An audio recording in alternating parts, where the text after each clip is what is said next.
मित्रांनो, आजची सकाळ आपण काही सकारात्मक विचारांनी करूया. जोपर्यंत आपण हरण्याचा प्रयत्न करत नाही, तोपर्यंत आपल्याला कोणीही हरवू शकत नाही. हे एकदा मनाशी पक्के केले की आपण जिंकणार हे नक्की. कधीकधी देव तुमची परिस्थिती बदलत नाही, कारण त्याला तुमची मनस्थिती बदलायची असते. मित्रांनो, देवालाही माहिती असतं की वाईट परिस्थिती ही आपल्याला खूप काही शिकवून जाते. त्यामुळे तो तुमची मनस्थिती बदलण्याचा प्रयत्न करत असतो.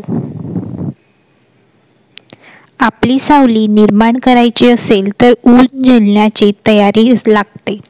मित्रांनो, जेव्हा आपल्याला काहीतरी मोठे करायचे असते, तेव्हा आपल्याला खूप टप्प्यातून पुढे जावं लागतं. तेव्हाच आपण काहीतरी करू शकतो. आयुष्य फार सुंदर आहे, ते फक्त आपल्या विचारांनी जगता आलं पाहिजे.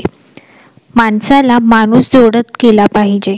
मित्रांनो, आयुष्य खूप सुंदर आहे. त्याला चांगल्या विचारांनी, चांगल्या माणसांनी सुंदर बनवा आणि चांगलं आयुष्य घडवा. प्रवाहाच्या विरुद्ध दिशेला तेच पोहू शकतात ज्यांचे निर्धार ठाम असतात, ज्यांना कुठले तरी ध्येय गाठायचे असते, असे महात्मा ज्योतिबा फुले म्हणतात. मित्रांनो, सर्व लोक जे करतात तेच तुम्ही केले तर तुम्ही वेगळे काय करताय? त्यामुळे तुम्ही नवीन विचार तर दररोज येत असतात, पण त्यांना सत्यात उतरविणे हाच खरा संघर्ष आहे. मित्रांनो, स्वप्न बघणारी लाखो लोक आहेत, परंतु स्वप्नांपर्यंत पोहोचणारी काहीच आहेत. तुम्हाला कशात बनायचे आहे हे तुम्ही विचार करा. भरलेला खिसा माणसाला जग दाखवतो आणि रिकामा खिसा या जगातील माणसं दाखवतो. मित्रांनो, जोपर्यंत तुम्ही स्वतःचं अस्तित्व निर्माण करत नाही, तोपर्यंत या जगात तुम्हाला काहीही किंमत नसते.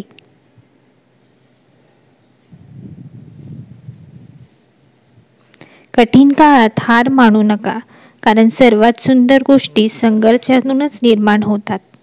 मित्रांनो, आपल्याला संघर्षाच्या काळात जिद्दीने उभं राहायचं असतं, कारण की खूप गोष्टी आपल्याला संघर्षातूनच भेटत असतात.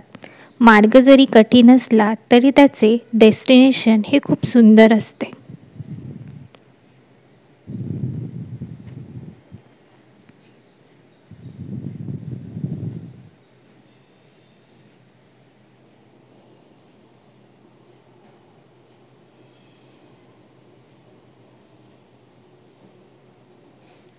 समस्या म्हणजे आपल्या आत्मविश्वासाची परीक्षा असते. मित्रांनो, जेव्हा आयुष्यात समस्या येतात तेव्हा ते माणसाच्या आतील गुणांना आणि त्याच्या पोटेन्शियलला बाहेर काढत असतं.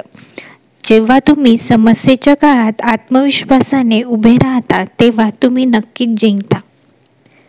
आपला विश्वास, आपले प्रयत्न आणि कष्ट हेच आपले नशीब बदलवत असतात. मित्रांनो, जेव्हा तुम्ही स्वतःवरती विश्वास ठेवतात, कष्ट करतात, तेव्हा नक्कीच तुमचे नशीब आणि देवसुद्धा तुम्हाला साथ देत असतो.